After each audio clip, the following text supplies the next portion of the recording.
अस्सलामुअलैकुम रहमतुल्लाहि व बरकातुहू। आज न्यूमेरिकल एनालिसिस का हम डिस्कस करते हैं कि उसके अंदर न्यूमेरिकल मेथड्स जो होते हैं वो कितने टाइप्स के होते हैं। एक डायरेक्ट मेथड होता है और एक हमारे पास आइटरेटिव मेथड होता है। सबसे पहले डायरेक्ट मेथड को डिस्कस करते हैं कि बेसिकली डायरेक्ट मेथड होता क्या है। डायरेक्ट मेथड में हम क्या करते हैं, in this method we use formula to find roots of the following of the given equation. कि हम यहाँ पे क्या करते हैं, रूट्स को फाइंड करते हैं और किस बेस पे करते हैं, फार्मूला को यूज़ करते हुए रूट्स को फाइंड आउट करते हैं। रूट अब क्या होता है, रूट क्या होता है, the value of x at which y become zero is called root. कि एक्स की ऐसी वैल्यू जिस पे वाई जो है वो ज़ीरो बन जाए तो उसको हम रूट कहते हैं। फॉर एग्ज़ाम्पल अगर यहाँ पे हमारे पास हो कि x minus one is equal to zero है, x की वैल्यू ऐसी कौन सी पुट करें कि जिससे वो इज़ इक्वल टू ज़ीरो बन जाए, तो x is equal to one put करने से यहाँ पे ज़ीरो इक्वेशन बनती है। तो x is equal to one हमारे पास क्या होगा, इस इक्वेशन का रूट होगा। इन लीनियर इक्वेशन, अगर लीनियर इक्वेशन होती है यानी कि जिसकी पावर जो है वो हमारे पास वन होती है, फॉर एग्जांपल x की पावर वन, तो ये लीनियर इक्वेशन में हम ऑब्टेन करते हैं सिर्फ एक सिंगल रूट को।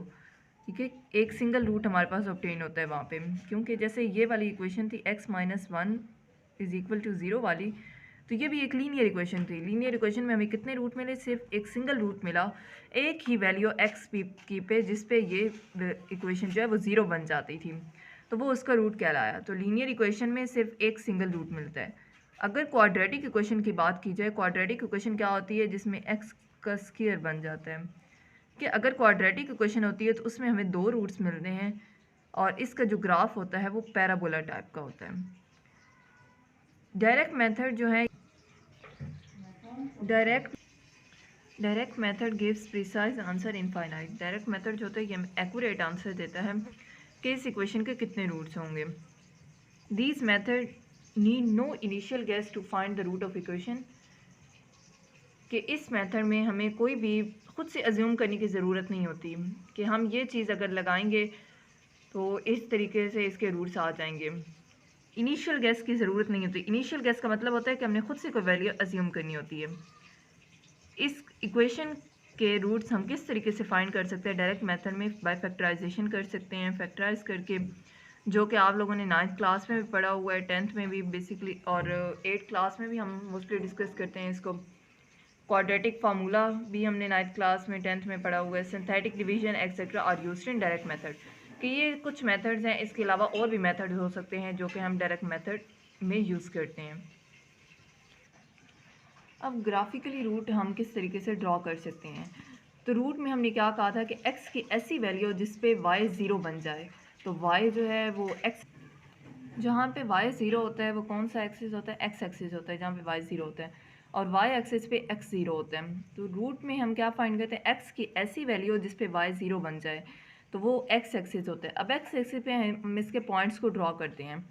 एग्जाम्पल है कि f of x is equal to x minus one है। एक्स की कौन सी ऐसी वैल्यू पुट की जाए जिस पे फंक्शन जो है वो ज़ीरो बन जाए, तो एफ ऑफ वन अगर हम पुट करते हैं, one minus one is equal to zero, x is equal to one पे हमें क्या मिलता है, वाई ज़ीरो मिलता है। तो हम यहाँ पे x is equal to one पे हमारे पास वाई ज़ीरो बनता है। सेम इसी तरीके से अगर यहाँ पे हम टू की वैल्यू पुट करते हैं, x is equal to two put करते हैं, तो टू माइनस वन बराबर किसके आता है, ज़ीरो के। x की वैल्यू टू और y की वन, तो यहाँ पे पॉइंट बनता है। अगर x की थ्री पुट करते हैं तो थ्री माइनस वन बराबर टू आता है। तो थ्री यहाँ पे और टू यहाँ पे। सेम इसी तरीके से जब नेगेटिव वैल्यूज़ पुट करते हैं तो उससे भी आंसर आते हैं। तो रूट इस इक्वेशन को कौन सा था, x is equal to one, जहाँ पे y ज़ीरो बना था।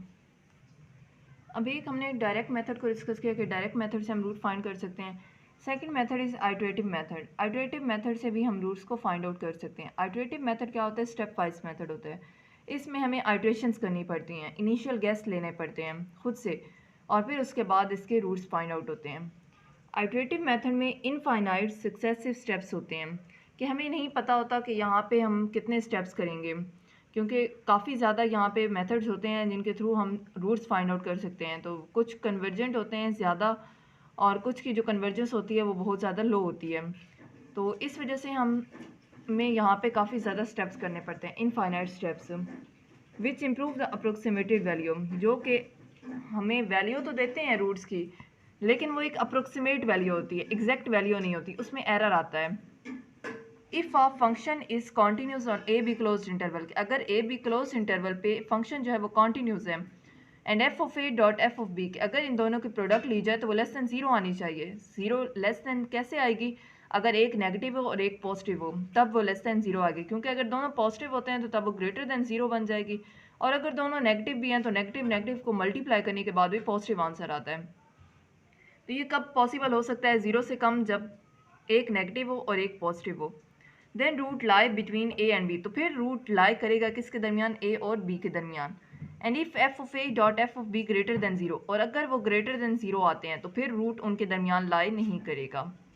इन this method we need initial guess to start process to find root, कि इसमें हमें इनिशियल गेस खुद से लेना पड़ता है, कोई ना कोई पहले वैल्यू अज्यूम करनी पड़ती है, फिर उसके बाद हम आगे इसके फाइंड आउट कर सकते हैं कि कौन सी नेगेटिव है और कौन सी पॉजिटिव है जिनके दरमियान रूट लाई करेगा।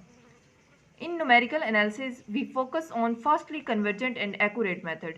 Numerical analysis में हम fastly convergent methods पे focus करते हैं और accurate method पे, जिससे हमें ज़्यादा accurate आंसर मिले। Thank you so much. अल्लाह हाफिज़।